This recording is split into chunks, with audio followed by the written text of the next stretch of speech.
In fact, marami itong mga nagdaang linggo, 2 buwan na mahigit, simula na pumasok ang Enero, may nakikita ako ng matanda, hinahanapan ako ng birthday cake.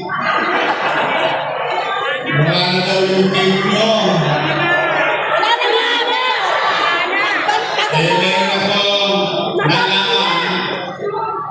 Meron akong nalaman, para pa tayong pinapipili, may nagsabi, anong gusto nyo?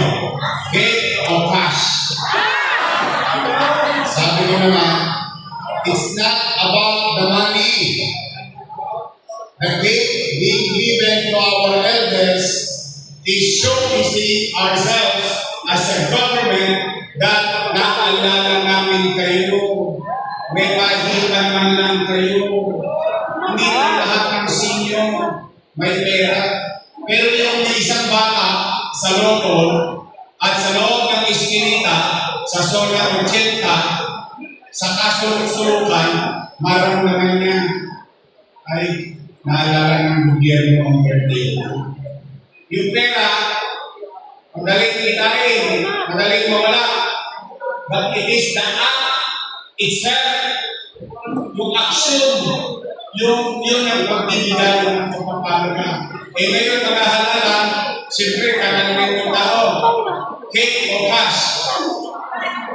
Sagot ng tao, siyempre, cash. Kaya ako naman, masako, yung cash, madaling gawa ng paraan. Pero yung cake, ine-effort. Mas madaling ibigay ang cash. Pero yung cake, makikita mo yung pagpapahalaga. Kaya po, mga lulot ka na o, manatag kayo, gawa Diyos, nakabalik kayo. Gaganda pa natin yung cake. Tapos, nabalitaan ko, tinaasa na daw. Hello? Talaga ba walang pera? Talaga ba marami tayo utang? Pero ngayon halala, kumahari ang pera ng gobyerno. Pero pag pumunta ka sa center,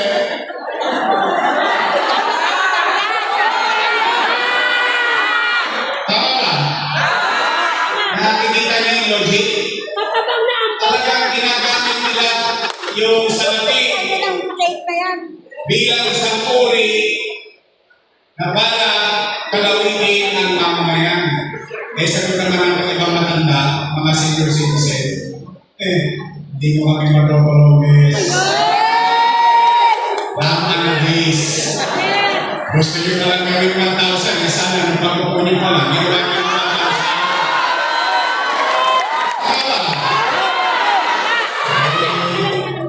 1,000. Samantalang, yung ipinagpapakasakit, yung sakit ng loob ng isang matanda dahil hindi na siya potante, hindi na siya binigyan ng pensyon. Yung may sakit, hindi na rin binigyan ng pensyon. Pero ngayon, ako gusto. Kaya ngayon, ako naman, may panatag naman ang loob ko.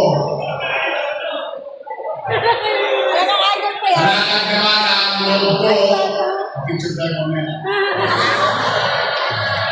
Sabi ko kayo sa nilid. Panatag naman ang loob ko dahil ang taga Maynila, matatalino. O basta, pag nagbigay, sayang din yun. Pinansyong din yun. Pero, ako naman, ipagpapaalala ko lang sa inyo. Hanggang ngayon, pwede pa. Hanggang bukas, pwede pa. Hanggang 27, pwede pa. Pero pagka 28, ang payo ko sa inyo, help us. Stay vigilant. Kapag may mga kandidato, nag-aabot na ng tsape, picha, bigas, dilata, i-report ninyo sa Commission on Election nang masampulan sila.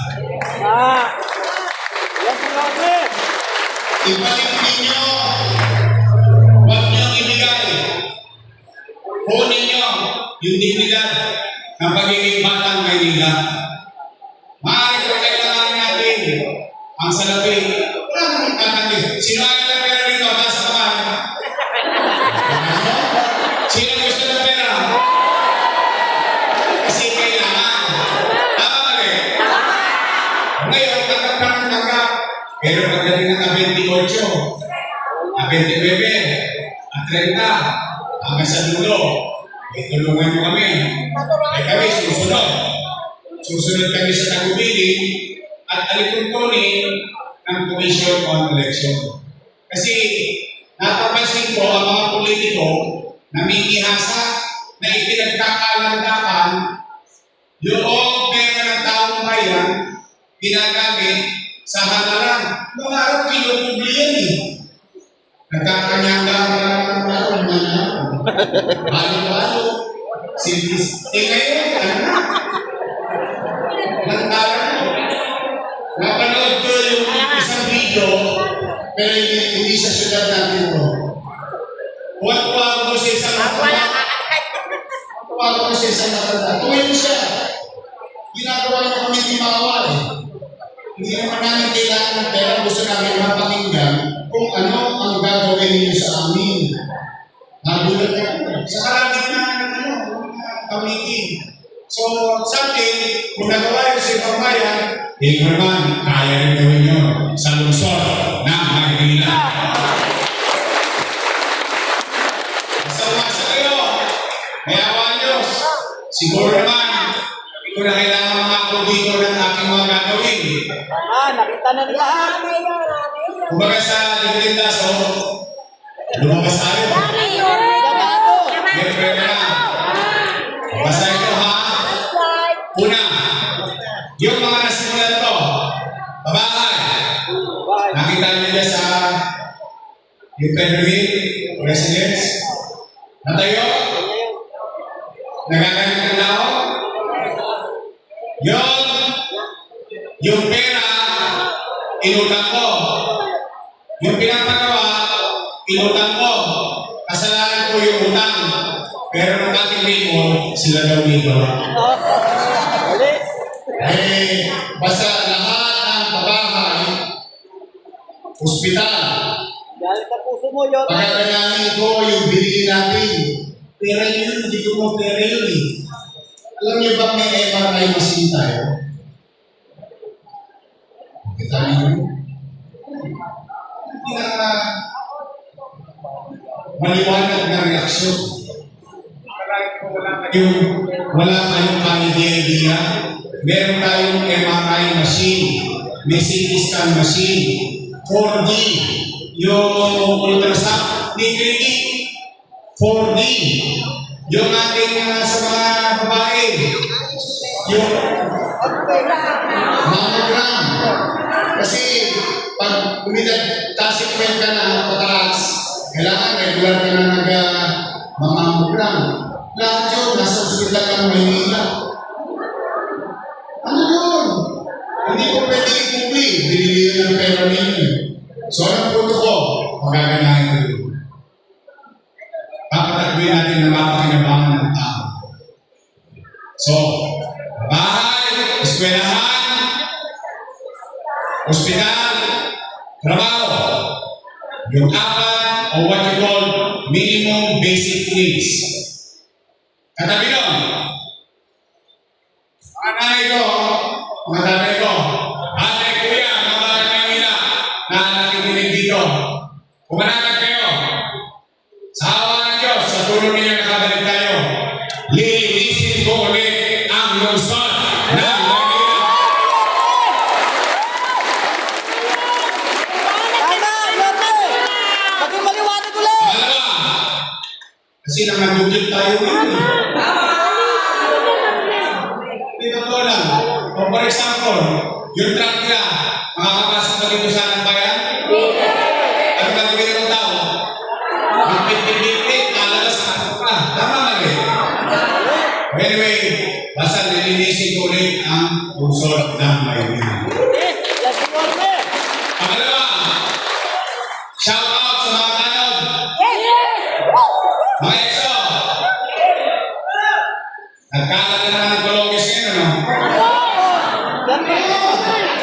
mga sila na naman ang strawberry boy.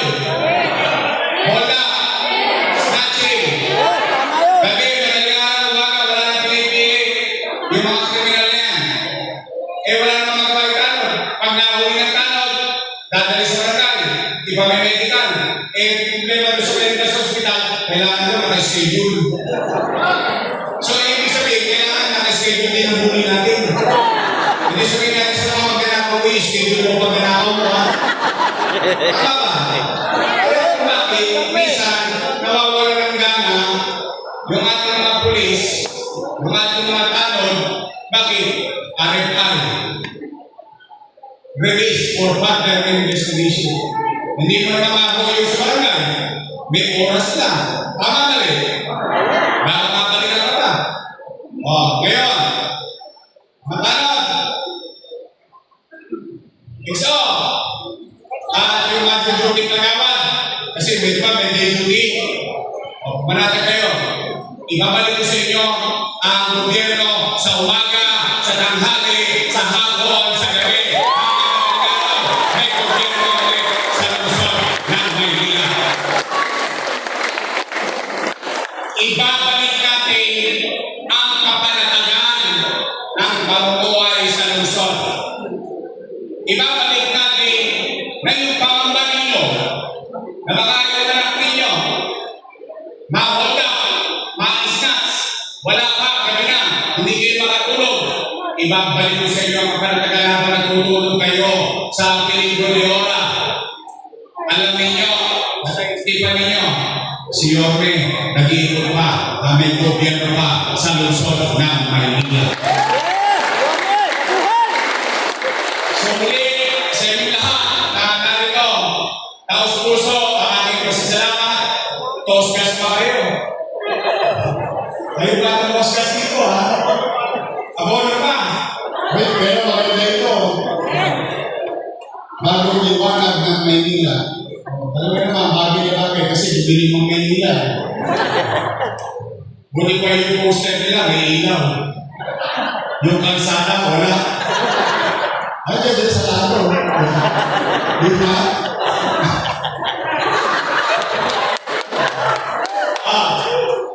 Sino ba yung mga taga-ilaw? Malapit sa akin yan, no?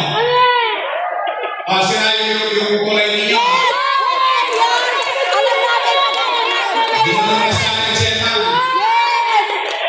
Sa inyo ba yan?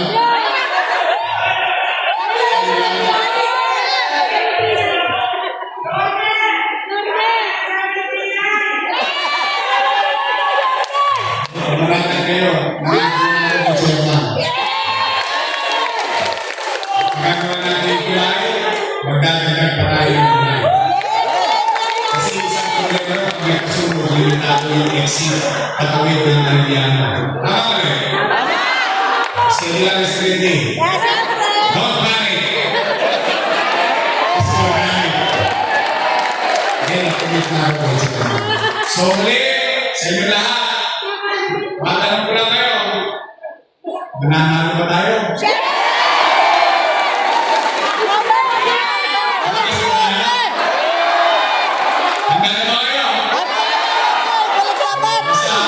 Ulitin ko, pag nagabot, hanapin ninyo, sayang din. Pagkakapana na, may cellphone naman kayo. Kaya kita nyo sa patawag nila, bawal na cellphone. One, alam nila, yung sinasabi nila, libelous. Alam nila yun. Kasi wala naman sinabi na maganda eh. Pero ako, ngayon, halimbawa naman, kayo gigil na sa akin. Halimbawa lang, hindi ko sinasabi na ito ko. Halimbawa, gusto nyo tulungan. Gusto nyo ipagkaldon. Huwag kayong mga away ko. Ako na mismo, ako na po ang nagsasabi. Huwag kayong aawayin sila. Huwag kayong papatol sa panira nila. Una-una, tayo maraming kwento na may kwenta. Sila, wala na may pagkwento, kaya nga puro panira nila. Ako ang almusal nila, tanghalian, hapunan, yung isa naman, ako kapulutan. Pero napasin yun, hindi ko pinapatulan. Bakit? Kapag ang isang ginampanan ang kanyang tungkulin sa taong bayan. Dapat pumanatag ang kanyang kalooban at paniwalaan niya matatalino ang kanyang mamamayan. Kaya ako, Huwag kayo mag-aaway ha. Huwag kayo magiging mag-aaway. why? I don't want to live a city who is divided. Ayoko. Unang-una, hindi nyo nalaban yun. Laban lang ng mga politiko yun. Tama ba rin? Ang gawin natin, magpakababang loob kayo. Gusto nyo ba tayo kumain? Babayin nyo yung mga ninyo. Yakapin natin ang kaya natin yakapin. Hindi natin makakapagod sa mga ginagawa. Ang sasabihin natin, ano ang ginawa natin, at ano ang gagawin natin. At hahayaan natin ng taong bayan magdesisyon, mamili, lalo na pagdating ng araw ng paghuhukom. So muli, maraming salamat. Taos puso, ang ating pasalamat, kami ni Chief at ang Your Miss Choice at ni Amado Bagal Chief. Namimiss nyo na ba ang kabaka? Survey lang. Walang tamang sagot, walang maling sagot. Taas ka kamay mo na servisyo na nakakari. Sana nakita ko ni Amado. So anyway, balik natin ang kabaka ng ating mga kustihan. Be, I love you. Straight, Your Miss Choice, tayo lahat. Muli, maraming salamat sa inyo. Pagpalain naman kayo ng po, ganagal. At syempre, ako'y nagpakala. Kailangan magtong.